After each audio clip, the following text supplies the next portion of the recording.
ಭಾರತ ಭಾಗ್ಯ ವಿಧಾತ ಭಾರತ ಭಾಗ್ಯ ವಿಧಾತನ ಕಥೆ ಹೇಳಕ್ ಬಂದಿದ್ದೀವಿ ಸ್ವಾಮಿ ನಾವು ಅಂತ ಆಡೋರು ಮತ್ ನೋಡೋರು ನಡುವೆ ಒಂದು ಒಪ್ಪಂದ ಮಾಡ್ಕೊಂಡು ಶುರು ಮಾಡೋಣ ಸ್ವಾಮಿ ನಾವು ಮಾತಾಡ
ಒಬ್ಬೊಬ್ಬರಾಗಿ ಸಮಾನತೆ ಹರಿಕಾರರು ಬಂದು ಈ ಪಾಪ ತೊಳೆದರು.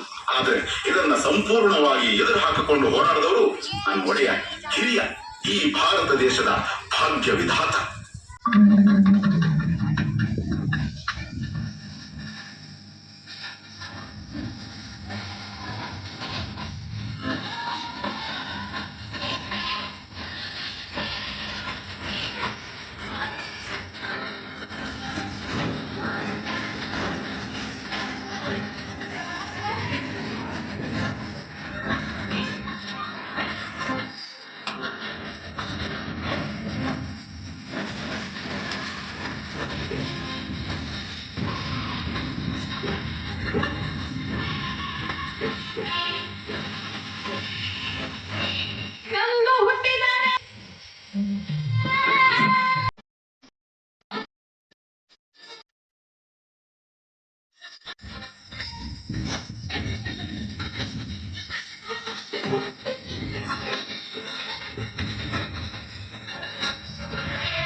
ತಂಗಿ, ಹೆಣ್ಣು ಅನ್ನೋದು ಈ ಸಮಾಜದಲ್ಲಿ ಒಂದು ಜೀವಿಯಾಗಿರ್ಲಿಲ್ಲ. ಅವಳು ಆಸ್ತಿ, ವರ್ಣ, ವಂಶ ರವಾನಿಸೋ ಒಂದು ಯೋಜನೆ ಆಗಿದ್ಲು. ಈ ಜಾತಿ ಆ ಜಾತಿ ಸೇರ್ಬಾರ್ದು, ಆ ವರ್ಣ ಈ ವರ್ಣ ಬೆರಿಬಾರ್ದು, ಈ ಆಸ್ತಿ ಆ ಆಸ್ತಿ ಅವ್ರಿವ್ರ ಕೈ ಸೇರ್ಬಾರ್ದು. ಹಿಂಗೆಲ್ಲ ಆಗ್ಬಾರ್ದು ಅಂದ್ರೆ ಹೆಣ್ಣಿಗೆ ಯೋಚಿಸೋ ಶಕ್ತಿ ಕೊಡ್ಬಾರ್ದು. ಹಾಗೆ ಅವಳಿಗೆ ಒಪ್ಪಿಗೆ ಇದೆಯೋ ಇಲ್ವೋ, ಅವಳ ಬುದ್ಧಿ ಮತ್ತು ಮೈ ಮಾಗಿದ್ಯೋ ಇಲ್ವೋ, ಅವಳಿಗೆ ಜಾತಿಯಲ್ಲೇ ಮದುವೆ ಮಾಡಿಸ್ಬಿಡೋದು. ಹೆಣ್ಣು ಆಸ್ತಿ ತಗೋ ಬರ್ತಾಳೆ. ಹಾಗಾಗಿ ಒಬ್ಬ ಗಂಡಿಗೆ ಹೆಚ್ಚೆಚ್ಚು ಮದುವೆ ಮಾಡಿಸಿದಷ್ಟು ಹೆಚ್ಚೆಚ್ಚು ಆಸ್ತಿ ಬರುತ್ತೆ. ಒಂದ್ ವೇಳೆ ಗಂಡ ಸತ್ರೆ ಅವಳು ಯಾವ ಗಂಡು ನೋಡದೆ ಇರ್ಲಿ, ಹಾಗ ಅವಳು ಬೇರೆ ಸಂಸಾರ ಮಾಡದೇ ಇರ್ಲಿ ಅಂತ ಅವಳು ತಲೆ ಬೋಳಿಸ್ತಿದ್ರು. ಅವಳು ಮನೆ ಬಿಟ್ಟು ಆಚೆನೆ ಬರಂಗಿರ್ಲಿಲ್ಲ. ಹೇ ನನ್ನಪ್ಪ ಸರ್ದಾರ,